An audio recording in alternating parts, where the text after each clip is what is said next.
Pagkain? No. Oh my gosh. No. Place, No. tao, pangalan, No. lugar, No. libro, No. pagkain, No. hayop. No. Sinabi ko na lahat ng category, tao, hayop, pagkain. Tayo, Actually, ano siya eh, hindi siya, wala talaga siya sa mga elemento sinabi mo. tao, hayop, Kasi pagkain. ano Pwede siya, siyang diba? pangyayari. Oo. Oh. Pwede siyang pangyayari. Hindi, kala ko. Sa Ano ba yun? Bagyo. Go, come on. Go, go, go, go, go. Bagyo. No. Bagyo. No. Pagkain. Pagkain, lugar, resort.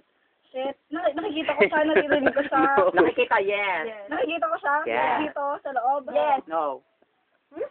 Ulan. No, sabi ko no. Ulan, kidlat. Pwede. Ulan, kidlat, kulog. Kidlat? Picture. No. Ulan, kidlat, kulog, picture. No. Ano ba? Lagi niyo ako pinahihirapan. Ang daya niyo, wala sa kategory yun. Dapat may hayop, pagkain, tao, lugar. Ikaw kayaw na nakaisip nun. Ako? No, nasa ano siya? Alam ko na. Ano? Tubig, apoy, English. On. fire. Yan. Ang galing Kasi ko!